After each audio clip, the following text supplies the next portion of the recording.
senior executive of a company in Bombay, and he takes time off and works on these social causes. Professor Chaturvedi is a professor, full professor.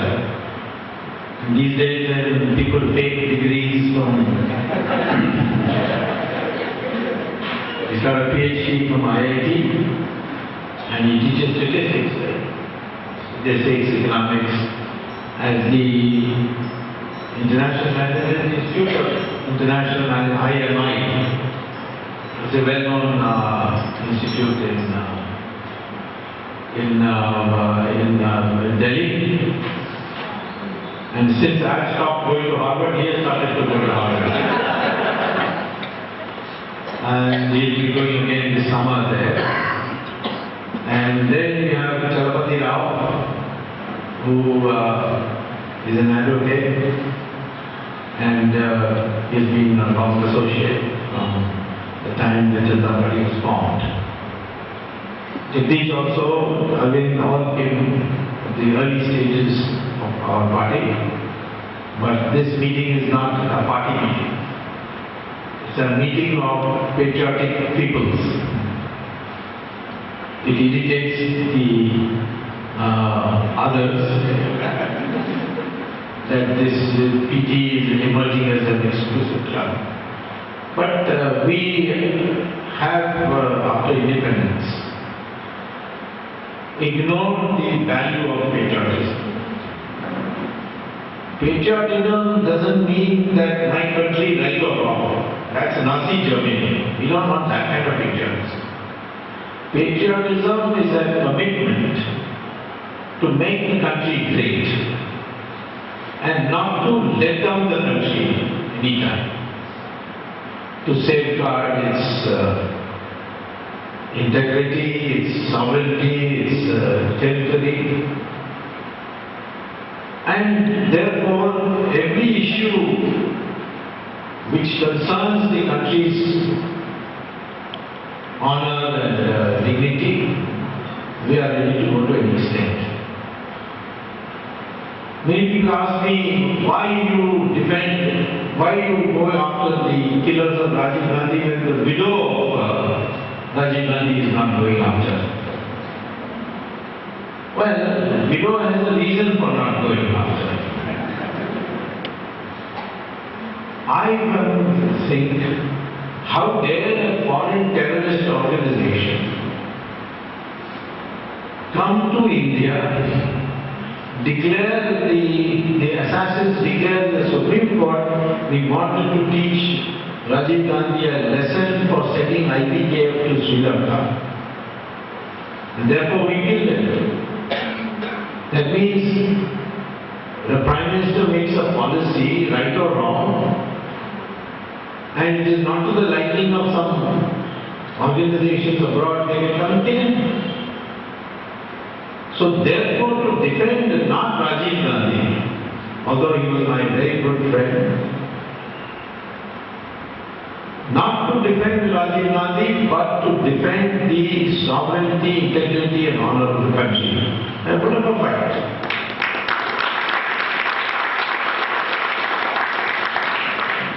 Mr. Prabhakaran put me on the hit list.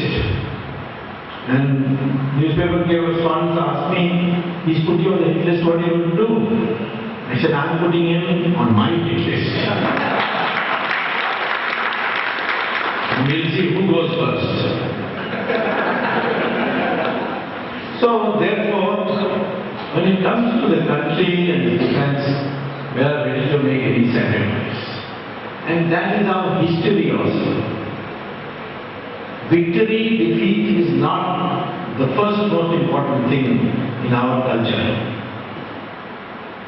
It is the determination to make the sacrifice for the greatness of the country. If you get victory, all the better.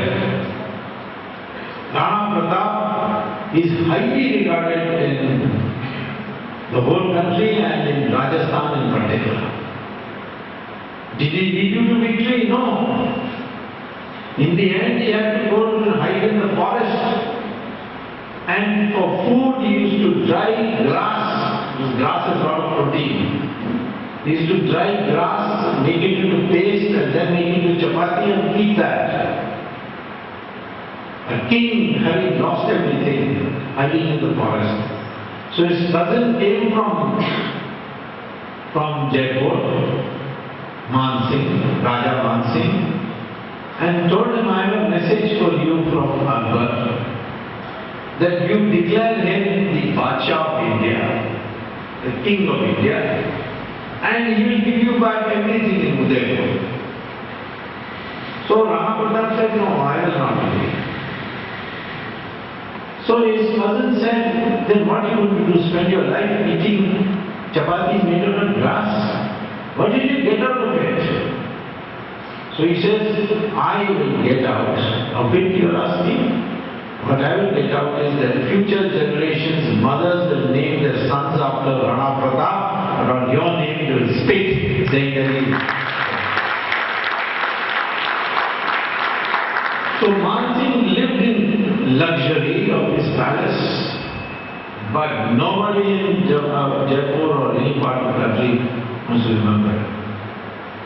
The same thing is true in Tamil Nadu of Kattabomman, or in Karnataka of Rani Chennamma, or you take Rani Jhansi.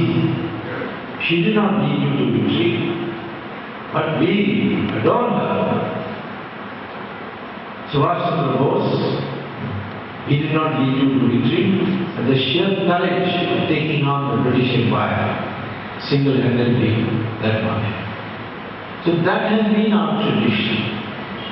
And I would like to inculcate that tradition in our younger generation, because now this new younger generation that is sitting before me, highly educated, well motivated, well endowed, got a job, got training, and now there was a conflict, and now the country is in Aryans and Dravidians, and then this caste system, all these things are given a negative interpretation to make you feel, to undermine your self-confidence and your pride in your past. So therefore, my object first in this session would be to give you the broad picture within which a patriot must work. And you want questions, you put it down in a piece of paper. I don't know whether a piece of paper is being circulated. And give it to these organizers. They will group it into common subjects. And within the time permitted, I will try to answer the question. Now, patriotism is your identification with the country. What is India? What do you mean by identification? Identification means that I consider myself subservient to the interests of the nation. The nation's interest shall prevail over my personal interests. It will prevail over my family interests. It will prevail over my state's interests. And to the best possible extent, I will design my way, I will design my interests in such a way it's in harmony with the national interests of the country. Today there is an agitation going on by a small group of people in Tamil Nadu against the President of Sri Lanka, because they say that the Sri Lankan President committed human rights atrocities on the Tamil people. Well, first of all, we are also accused of committing human rights violations in Nagaland, Mizoram, in Manipur, against the Maoists, against the Kashmiris. These allegations are made all the time.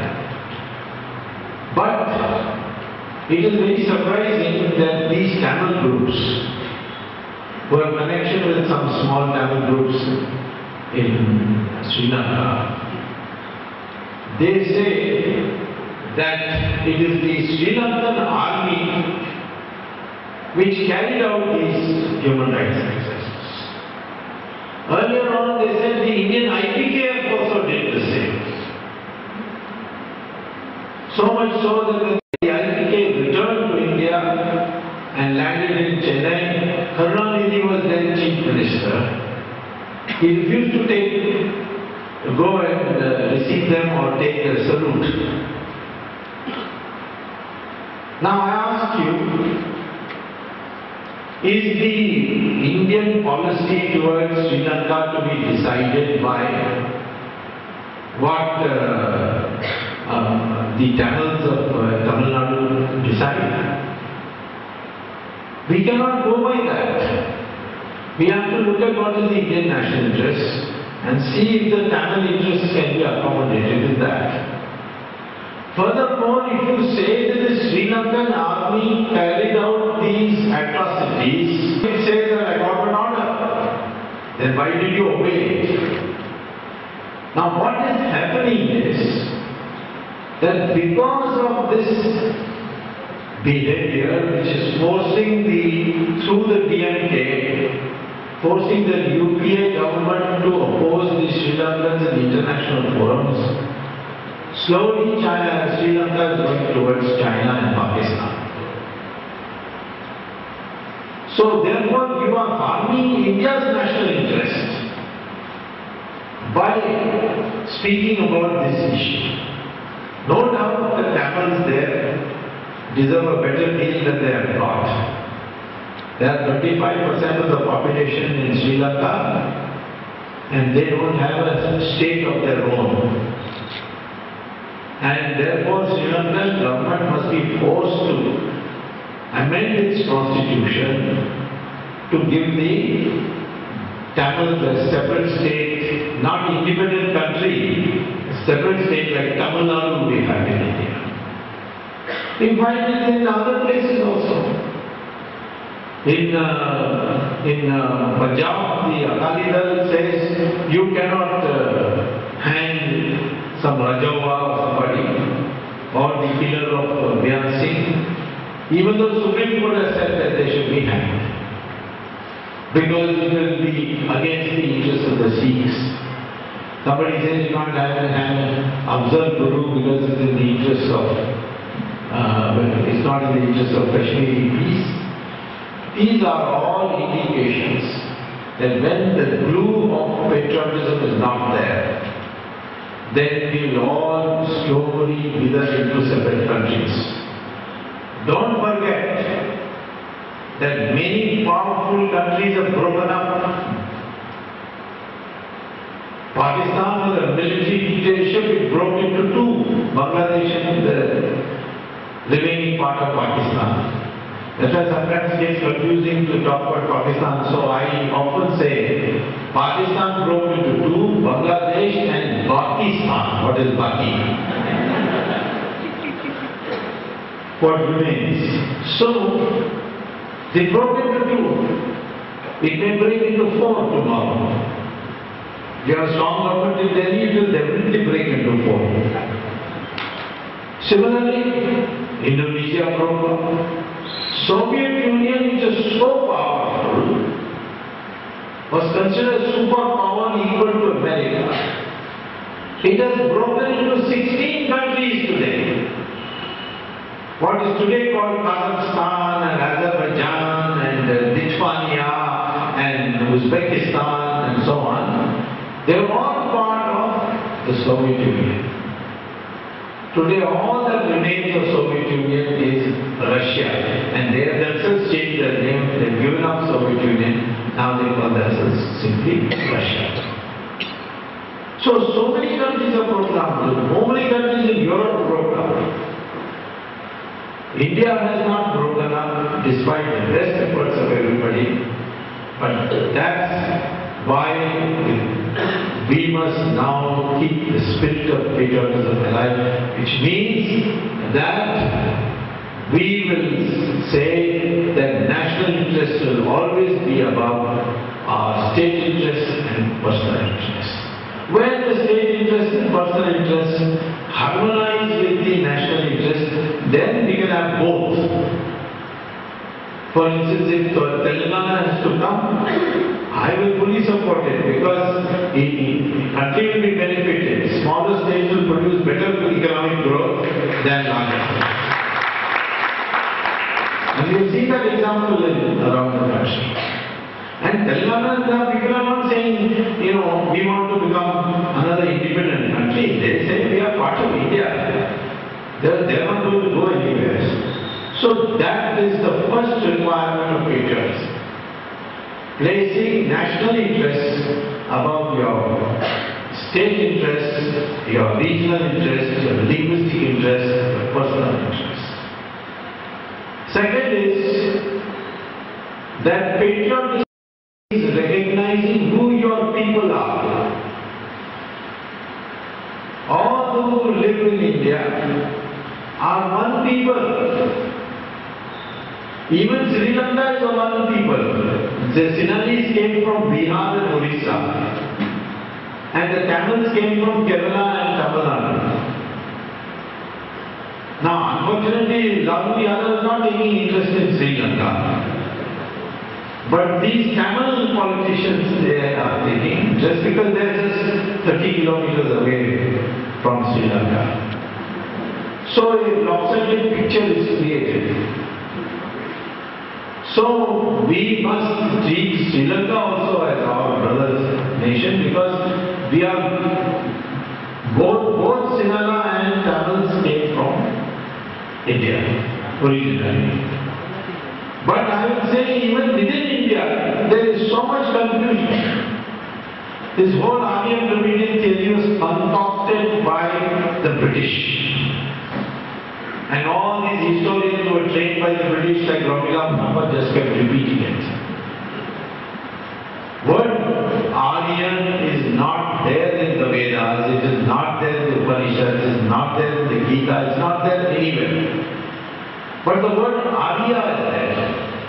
Arya means a gentleman, a sculptured person. Just like the word Ayya, which probably came from Arya, in Tamil it means the same thing. Dravida is a Sanskrit word. Karnanidhi does not know this. It's a Sanskrit word of two, it's a sandhi of two words.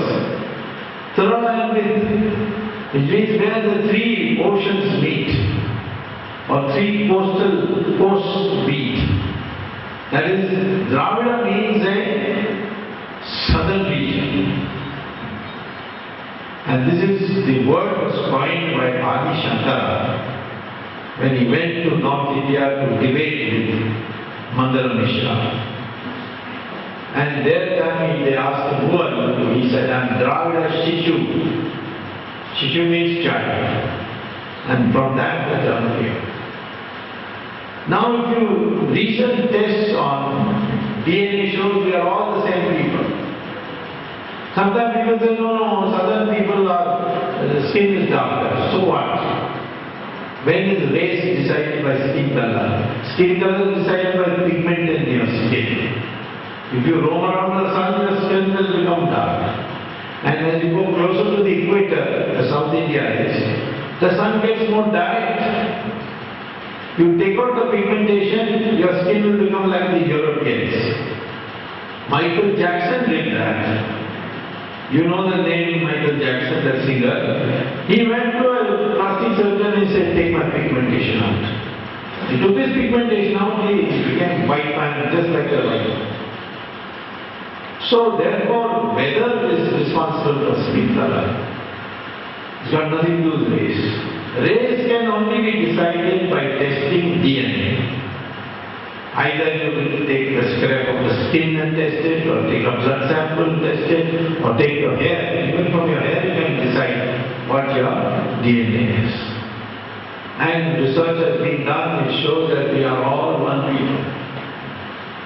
There may be in the fringes some extra outside, like for instance, Arunachal, you may have some Mongoloid influence. But even the Arunachal people's DNA is 95% similar to our DNA.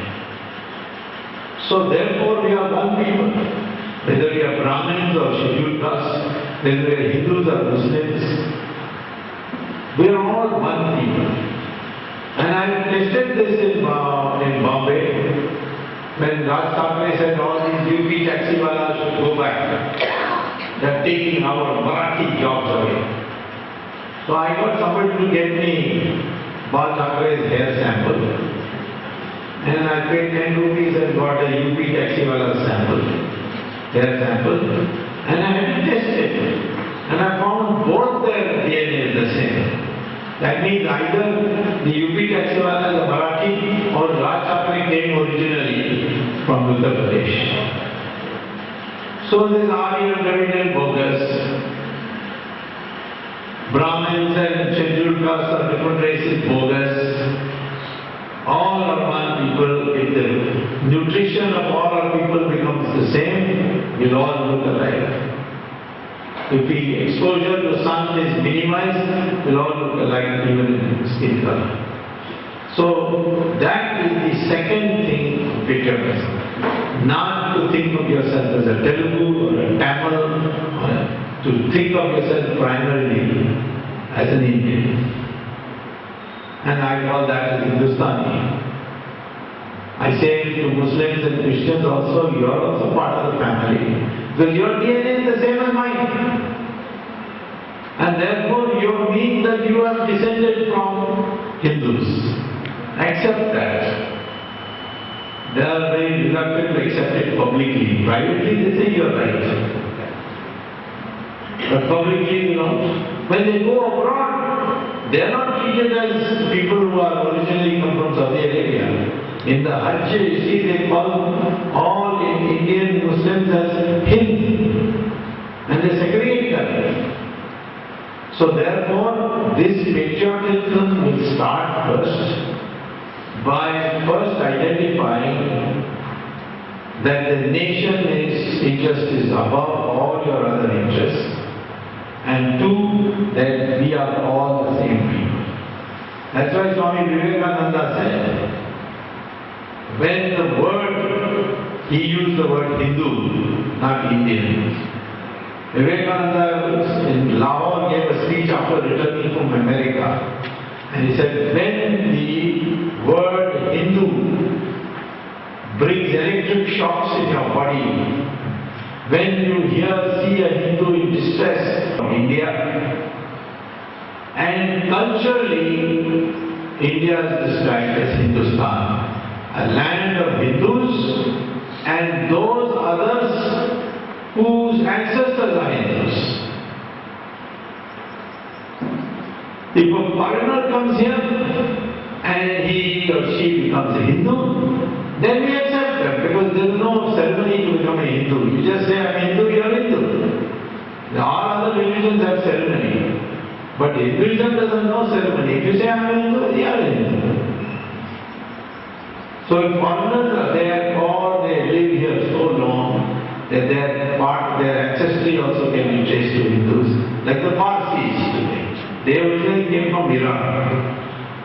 Iran, by the way, today may be a foreign country, but in Ramayana it was not a foreign country. Kaikeyi came from Iran. How many people know that Kaikeyi was an Iranian? And Zoroastrian's teachings, which are there before the Muslims came, they are very similar to our Hindu philosophy. So therefore, anyway, the issue is this, that we regard ourselves as one people. And we may have disagreements on whether you should have a separate state or not a separate state, or whether my language should be given some more importance, all that. Those differences you can have. But when it comes to nation being in danger, we are one people. And that sentiment is there. I saw it in 1962 when the China attack took place. Even the Chinese leaders told me that they were surprised because the propaganda was sold to them that India is a motley crowd which the British have put together as a nation. And one big blow to them, they will break up into several countries. Like Yugoslavia broke up into 4 countries. So they said when the attack took place in 1962, they were expecting India will break up into 20 countries. Instead of that, India became more united. Even women started taking off their gold bangles and all, giving it for the National Defence Fund. And there was a huge euphoria. The same thing we saw when Indira Gandhi was assassinated. The same thing we saw in 1977 when after the emergency the elections took place.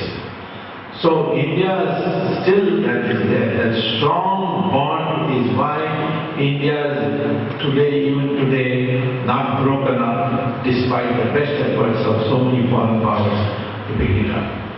So I would first of all want you to understand patriotism doesn't mean my country right or wrong. If my country goes in the wrong direction, it is my patriotic duty to correct it and bring it into the right direction.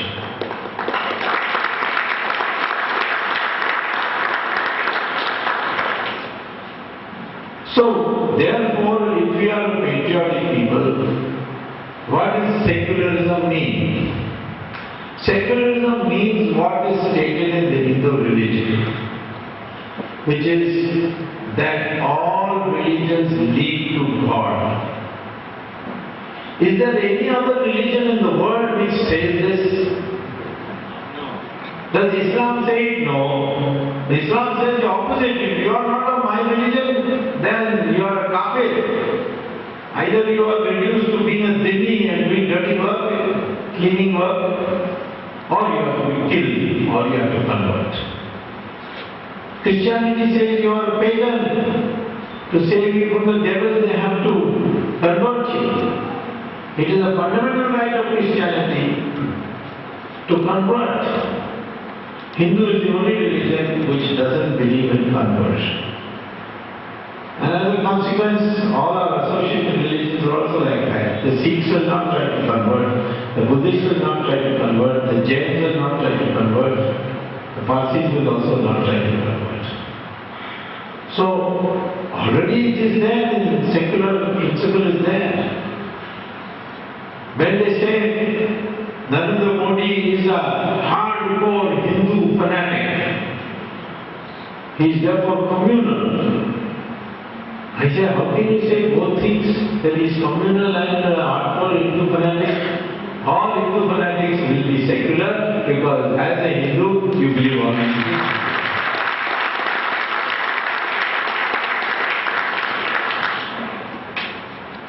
So I would say that the first thing you have to know is this long continuing civilization. The distinctiveness of India is its Hindu religion. We are not denouncing Islam or Christianity. Yes, they are there. But what is the continuing part of India? They don't go to madrasa here. So, the distinctiveness of India, they say, no, there's other religions also contributed. Maybe Ganga flows from Gangotri to Bay of Bengal. And so many rivers, a lot of wrong notions are there. Haven't been taken out. They say science was brought to us by the British. Rubbish. They didn't have any science. Bhaskaracharya invented calculus. He sent it to Europe. And from Europe it went to England. And nobody gave credit to Bhaskaracharya. Both Leibniz and Newton passed it off there as no. Leibniz and Newton had a fight. Who got it first? But the person who got it first was Bhaskaracharya. Decimal Hindus, then zero, without zero it was very difficult to do any calculation. That is why today NASA says the most computer-friendly language in the world is Sanskrit. And therefore in NASA, if you want to study artificial intelligence, you have to first learn Sanskrit. Sanskrit is the minimum requirement. But in India, if you say learn Sanskrit, then you are communal. Sanskrit language has vocabulary in every language in India. Some more, some less. Even Tamil, which grew along with Sanskrit, unlike other languages, has a long history. That Tamil has 40% words which are from Sanskrit. I once told Karnanidhi this. I said, listen, just take the Madras University dictionary, English to Hindi, English to Tamil, and you will find that the Tamil words are 40% Sanskrit. He said, no, that is not correct. I said, well, alright, let us count. He said, no, nothing to count, I agree with you. But it is Sanskrit which stole these words from Tamil, not that Tamil got it from Sanskrit. That doesn't matter as long as it's common. Even Karnanidhi's name is Sanskrit, Karnanidhi. What Sanskrit names? And in Tamil, if you say election symbol, what do you say? Chinnam. That is Sanskrit Chin. And what is there in the Chinnam? Udayan Suryan. That is 100% Sanskrit. So anyway, I am saying some Telugu has more Sanskrit words, Bengali has even more, Malayalam has even more. So this Sanskrit language today is something in your patriotic duty. Either you should learn Sanskrit or you should see that your children learn Sanskrit, and over the years you should see that Sanskrit comes back as the linked language for India over a period of time. Or you make the Hindi into Sanskritized Hindi. All the vocabulary from Sanskrit. So slowly Hindi will become Sanskrit. That is what Shankaracarya did with Pali. His Shishya said after he won the victory and re-established Hinduism, his Shishya said, shall we boycott Pali? He said, no, let it be there. But the vocabulary won't fitting Sanskrit words into it. And over the period of 50 years, Pali became Sanskrit again. So here too, we can do it, and if we get a government tomorrow, India government comes and makes a rule that you cannot get a law degree unless you have learned Sanskrit. Because in Sanskrit there is Mimamsa school of logic, which is even better than the Western logic and legal logic. But how people don't know. So you must make Sanskrit compulsory. College, you should say Sanskrit is compulsory. School, you need not make Sanskrit compulsory, but optional. Those who want to learn Sanskrit and not some other language, they can. Over the years, we must plan now, because of the computerization that is taking place, and the fact that both Devanagari script and Sanskrit language are computer friendly. Therefore, over the years we must see that everyone who is educated learns, knows Sanskrit. So this is also your patriotic duty. Patriotism is not that I'll pick up the gun and fight for the country or go and shoot some Pakistanis. No. That's not enough. It is the development of the human being. So I would say first requirement of patriotism is to place your country's interests above your interests, your state's interests, your family interests. Where there is a clash, national interests shall prevail. Second, you will regard all the Indians in India to acknowledge that their ancestry is Indian. You to regard them as your brothers and sisters, irrespective of their caste or their region or their language. And third is that you will strive to communicate with other Indians over a period of time. English is not to be boycotted. English is an international language, thanks to the Americans, who have now made it into an international language. English will learn, but within our own academic discourse, increasingly we will use Sanskrit, interstate. So this is another resolve we should have. Another patriotic duty is to learn the correct history of India. I have been told by college students, if India was so wonderful in those days, why did we lose to all these foreigners? We were beaten by anybody who came from abroad.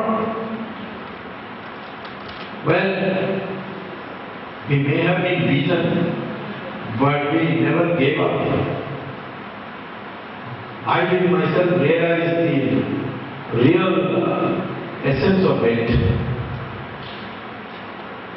of how we fought, till a Saudi Arabian student of mine at Harvard came to me to ask a question after class. He wanted to know why India is still over 80% Hindu. So I said, what do you mean? He said, I mean this, that in my university in Riyadh, there is a research going on that wherever Islam went, it was able to convert the entire population of that country after conquering it into 100% Muslim. I said, example, said we went to Iran. Iran was Zoroastrian. We captured it and converted everybody to Islam. We went to Mesopotamia, Babylon, which is now known as Iraq, and in 17 years we converted everybody to 100% Muslim. We went and conquered Egypt, and in 21 years we converted everybody to Islam. And he also said the Christians also did the same thing. They went to Europe in 50 years. They converted the whole of Europe into 100% Christian. But in India, 800 years, city dwellings or the population centers, but in open Maidan, in front of each other. So, Kurukshetra is an open Maidan. When Rama had to be fought, Ravan came out of his fort. He didn't stay in his fort and tell Rama, come in, you can. But instead he went out in the Maidan and fought him. And third is that if after the battle you lose and you say, I am sorry, please forgive me, then everything is returned to you and you are given a good send-off. And that's what happened with Gauri. Each time we told Prithviraj Chauhan, I made a mistake, I will not come again. And Prithviraj Chauhan also kept on forgive me and sending him back. Till he realized that these Indians will not fight in the night. They will not fight in the population centers. So he attacked at 3 a.m. in the morning. And he attacked in the cities. And that's how Gauri was able to establish himself. So this is because of this, we didn't realize that the foreigner doesn't believe in our rules. These rules are for us only. When we fight amongst ourselves, but not for the foreigner. Today also we don't realize how to fight the foreigner. Today the foreigner is not doing physical attack, he is doing mental attack. People say, oh, see, you all the time criticizing this poor Sonia Gandhi. She has come here, she is wearing sari, she is putting bindi. She is trying to become a bahu, a daughter-in-law, and you are not allowing her. I said, listen, I have learned from Ramayana that when Ravan came to pick up Sita, he didn't come like Ravan. He came as a sannyasi wearing Bhagwan.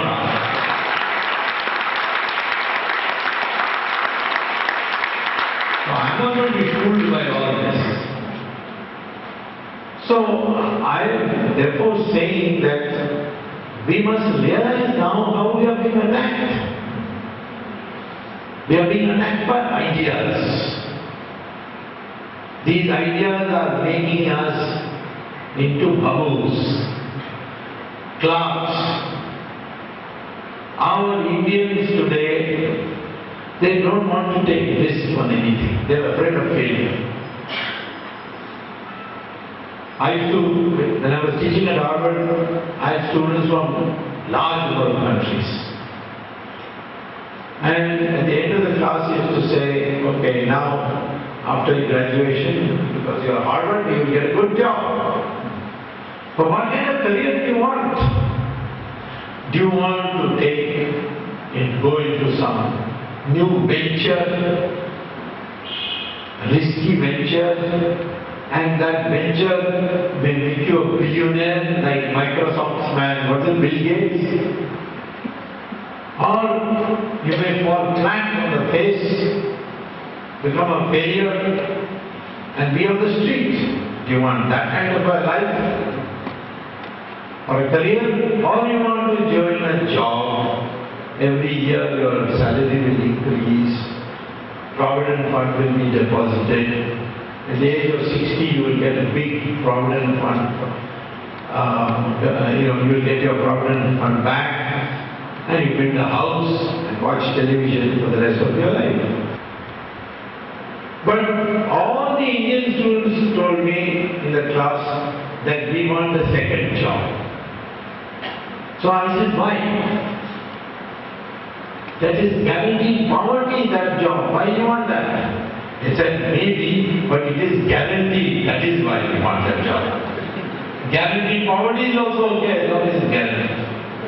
Risk is something Indians are afraid of. Don't want to take risk. That attitude has to go. You must now, in your patriotic duty, take risk. Try new things. Set up your own company. Go for new inventions. That spirit has to come. And it can only come if you acquire, if you know. Time is left.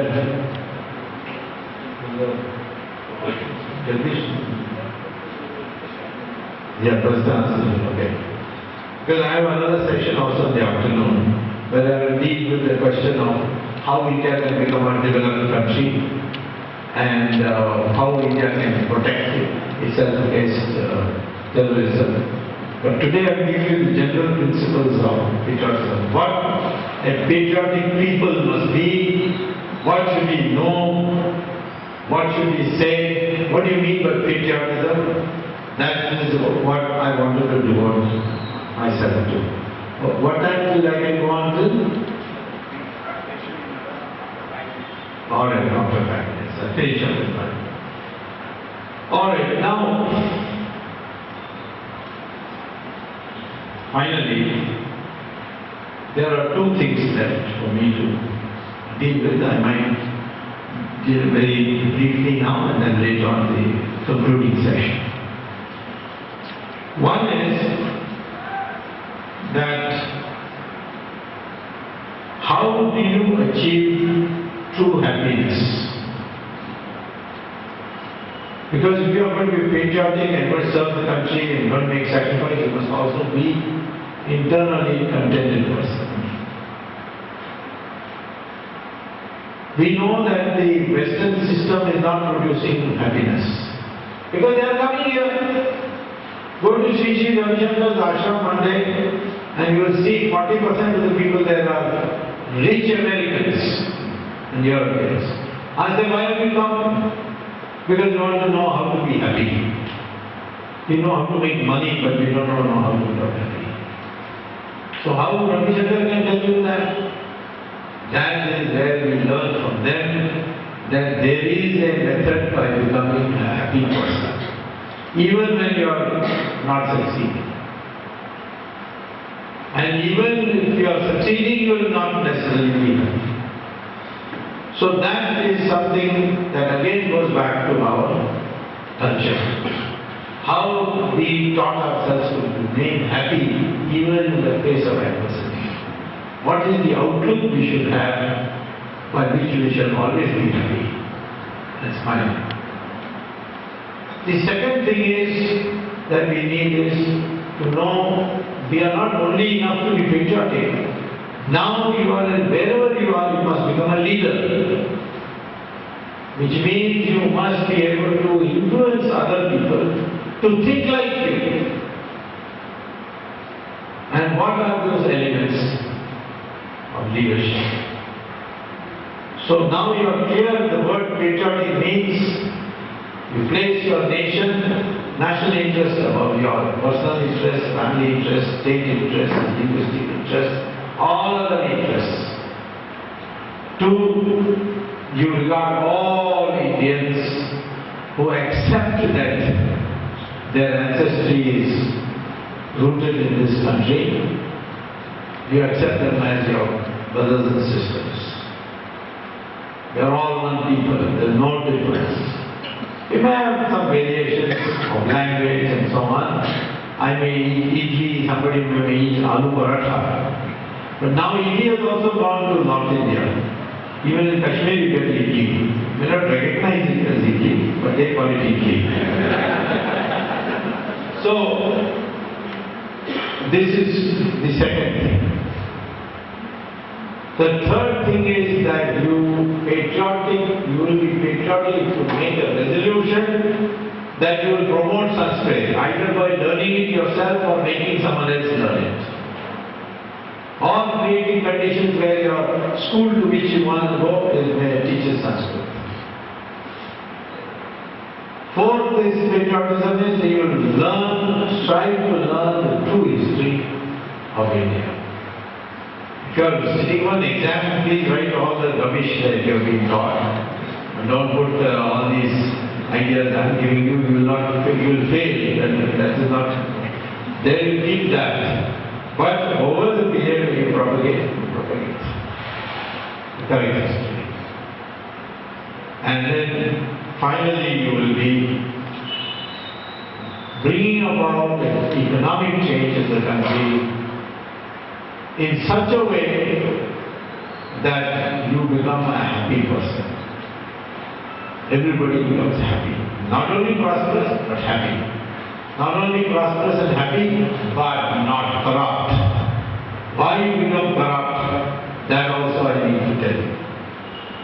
Why corruption is growing in India, in a country where 1,000 years ago people never even heard of corruption. And all foreign visitors who came to India said that the one important thing that we have noticed about India, so honest these people are, that even when they go outside in the evening from their house, they don't lock their house. Or if you go and leave something there by mistake, they will chase you and return it back to you. That is the character of the Indian once upon a time. Hospitable. Parsis came, we gave them a place to stay. The Jews came, we gave them a place to stay. We never persecuted any religion. Even when we had a quarrel with Buddhism, we did not burn any of their books. Like the Christians did in Goa, burned all the Hindu books. The Muslims did all over India, demolished temples. None of that we ever did. Such a culture, nothing. So, these are the elements you have to learn and get pride from it, then propagate it. And on that basis, you build your character as a patriotic people. Now, if there are any questions, we have to answer them. Answer session now, and probably for another 25 minutes. I think we have your questions, but I think there is a mic also.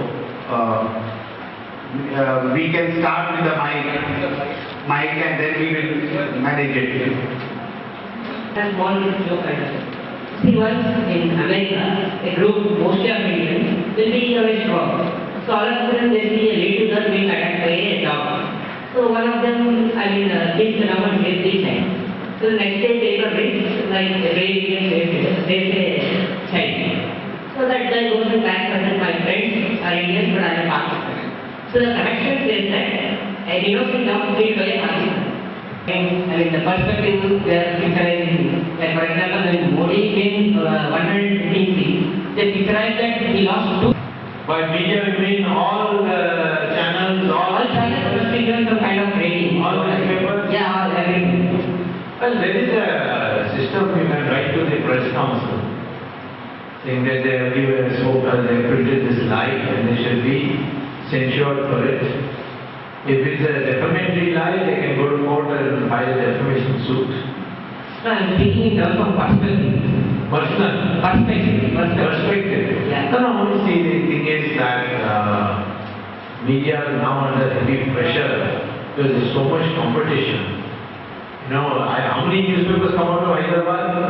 English and Hindi and Telugu put together? News. So therefore, I think you see, we should not think in terms in a democracy of controlling the media to do the right thing. We should learn to prosecute them, penalize them, punish them when they do wrong.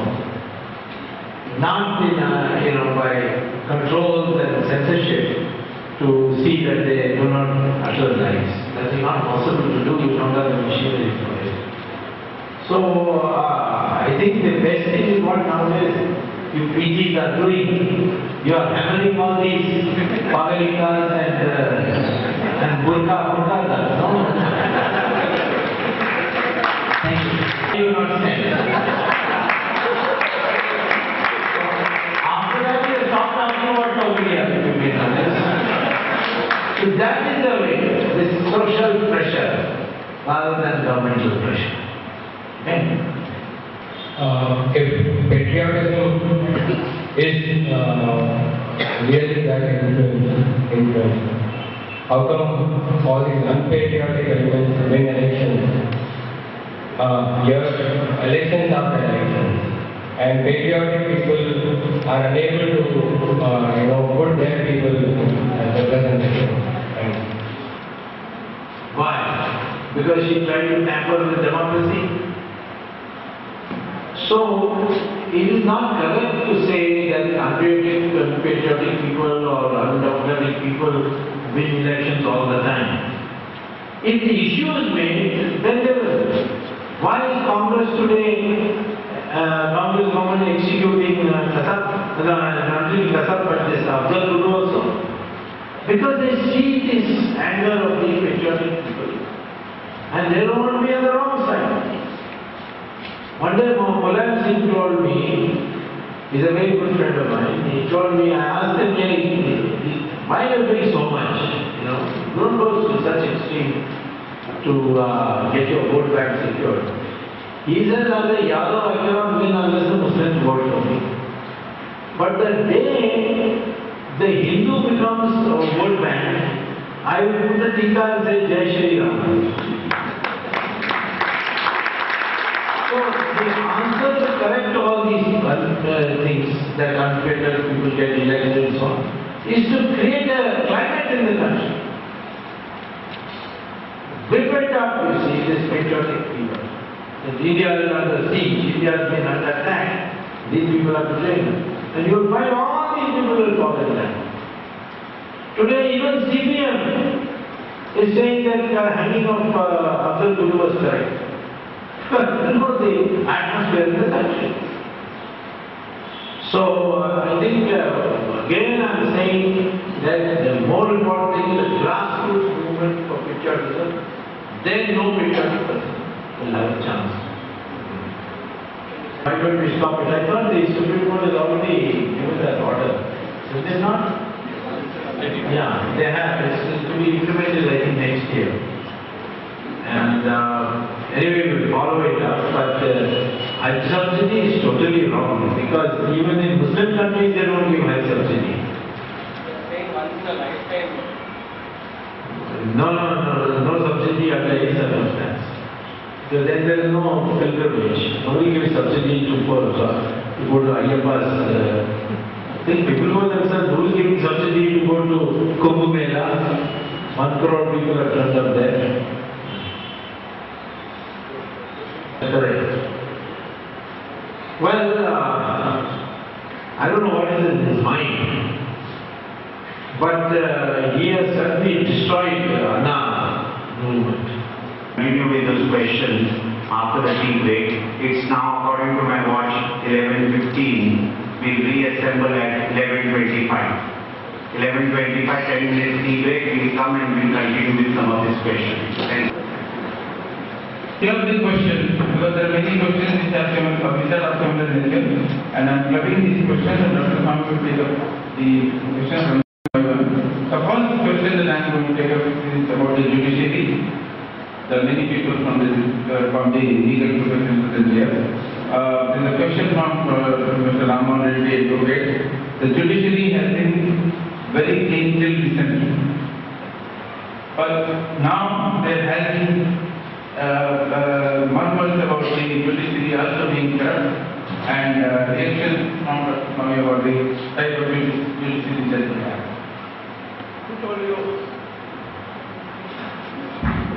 Who told you that the judiciary has been clean up to now? In fact, it's cleaner now than it was before. Yes.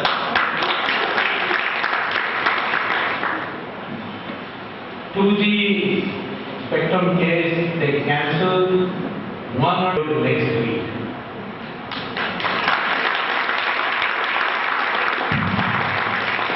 And it is not about Chidambaram. It is higher than Chidambaram. And the higher goes, then Chidambaram automatically goes. Chidambaram was target practice on the way. Okay, so, but I would like one thing, that please know that these cases are really tough cases, the amount of work that has to be put in.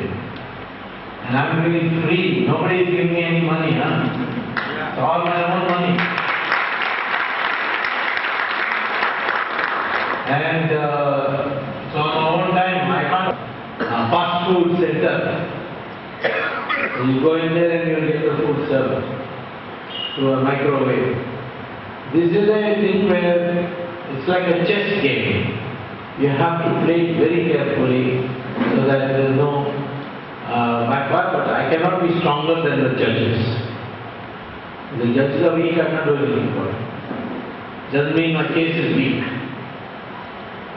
And sometimes you see what happens is, in one of my three cases, Honorable Supreme Court has said that Section 197 CRPC, the sanction, prior sanction of the government is required to prosecute every other. What about action? yeah, if you don't give them 3 months. People have congratulated you on EVM case, and electoral reform is a big issue. Question is, how do we overcome fraud, voters, Bangladeshi voters, and similar issues? Bangladeshi issues. Hello.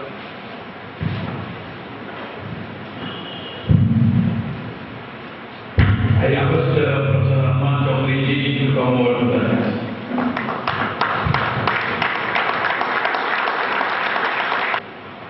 See, the electronic voting machine, this Andhra election was totally bogus. Yes. Totally bogus.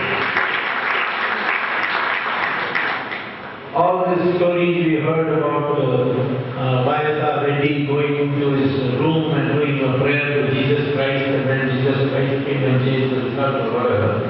I'm sure you have seen that, those stories. Microcontroller, that is called, and put it in a ballot box before going out. So if you go out with it, then maybe some Gunda mafia will catch you and give you trouble. Why do you not vote for me like that? So you put it in a box. If there is there is a dispute in the election, then the ballot box will be counted, not like today in the same machine.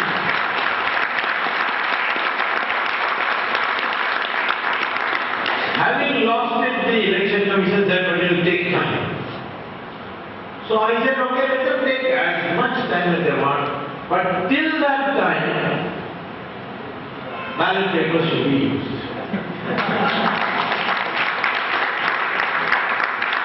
So now the election commission said, no, we will. I think some assembly elections coming in September, October? Last time? Yeah. They said in that we will, by pilot basis, we will start next Lok Sabha election also we will do. So that is, fortunately, Sanatan is becoming the next Chief Justice. So the election commission cannot wait for his retirement.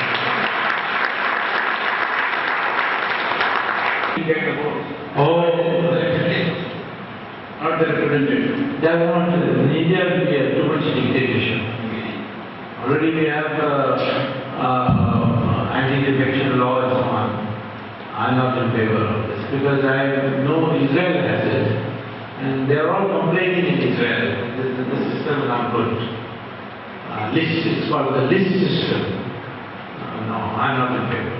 At least half of the house. Only thing I will change is that if a candidate dies, there will be a fresh by-election. But the party which won, party can nominate a person. In India, they don't start killing candidates. The second question is how to arrest this negative growth. Let's convert Muslims to Hindus. Can happen, huh? It requires an event.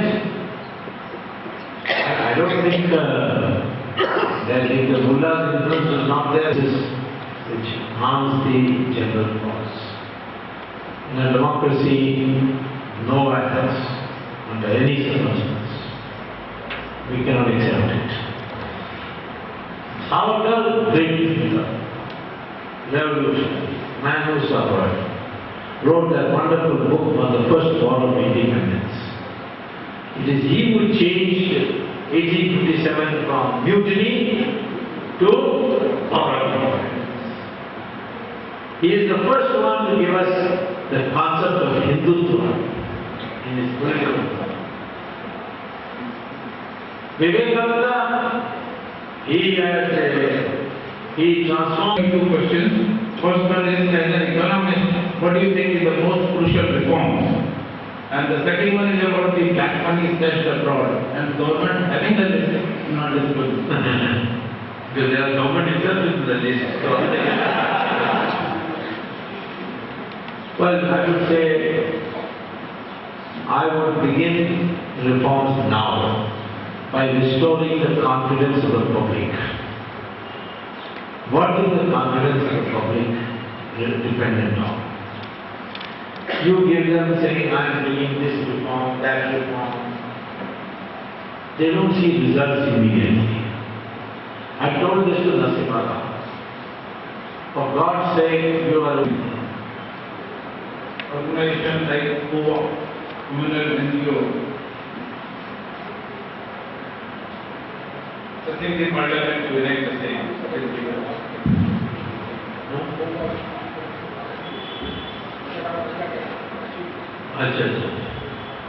Supporting the government to go for this way. In the present mood, where the government has got so scared that they have given capital punishment to Afzal Guru, do you think they have the guts to bring this bill called communal violence bill? They will not be able to bring it. It is dead, gone. Now you can get an Italian violence bill, but not a communal violence. So don't worry about the communal violence, it's not coming. Regarding China, what about China and the strategy of making strategy of dumping Chinese goods in India? Well, if they dump Chinese goods in India, go to the WTO and file a case. And you will get a restraining order so that China can't, till the case is decided, export those goods to India. Need not be too worried about Chinese goods. People find them out very quickly. When the batteries from China came, everybody was so,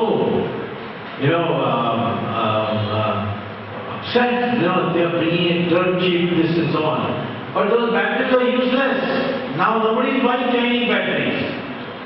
I don't know whether Chinese people are now buying Chinese mobiles or not. If you buy Chinese mobiles, you get radioactivity in your brain. They are not, they don't need standards. So, therefore, I think we should not be so worried about this Chinese. These media celebrities who lecture every day at 9 p.m. prime time, and the examples are Rajdeep, Sarjasai, Sagarika, and Ram. What about how to handle them? How to expose them? Aren't they already exposed? I mean, everyone is in bad shape. And tomorrow, Neera Gandhi is not correspondent. And people were asking about Neera Gandhi some time ago. What about Neera Gandhi? What about Neera? She's not priority. When we have got some time to kill, then we'll bring her. We have got that already. She's now being investigated. So that's not the issue. The issue is, see, listen, I tell you one thing. This broadcast, if the separate state of Telangana is found, don't you think MIM will be strengthened and it will be there? Well, then it is for you to choose, no? I mean, I can't decide. They are all, Muslims are also Indian citizens. So if they become stronger. But it was a banned outfit. MIM was a banned outfit. No, MIM is not banned. It was a banned outfit. 1960.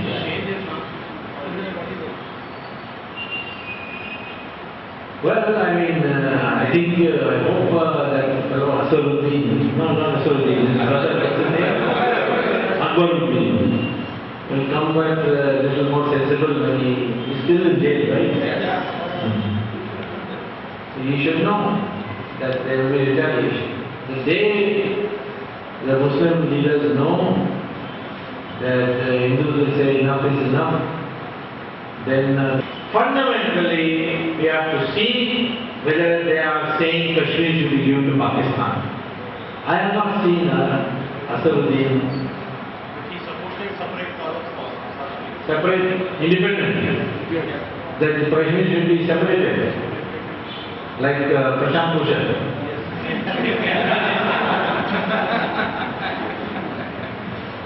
Well, I have to see that. But he had gone to Pakistan and he had fired and saying, no, Kashmir will never be separated. I don't know, I've got to see, I'm not in my mind. Some of these people, the more you attack them publicly, the more popular they become in their community. Yeah. So you have to be a little sophisticated. Yeah, 83% they say, don't be so scared. You put a complaint. And then you file a complaint. That's not allowed. That's not allowed. Not the image of 3 lions. Yes. No, that's not allowed. You can file a complaint. All No, you file a complaint. You file a complaint. I have had terrible quarrels. Even on TV we have had quarrels. So I'm not a supporter of it. But I'm 83%. I'm part of the 83%. I don't want to be frightened by 13%, 14%. That is not. So he's like that, no. But you are one also knows. And if you could do usual betting against him and crack him, you would have many more things. Is that good for Sonia if I smash him or bad for Sonia? Good for Sonia. Then why should I hit him? You see, like what is the secret of your energy and your smile? Most people lose their energy only because of one reason: anxiety. worry about the future. If you follow Bhagavad Gita, where it says, God says that you have only one freedom, that is freedom of action. What results will come, when it will come, in what form it will come, that is for me to decide. If you have that mindset that, listen, I am going to do my best, right? If I get the result I want, fine. There also I will not be celebrating. But if I lose, doesn't mean I become depressed. If you have that, then you will never have a problem of energy. At any time, the night, day, etc. Because energy gets sapped by anxiety. And anxiety introduces health problems. Most of the heart attacks in America are due to anxiety. That is why you find all these Americans coming to us, sadhus and sannyasis, to acquire a philosophy by which they will not be anxious. Most of the time your future, worry about the future doesn't come to be true.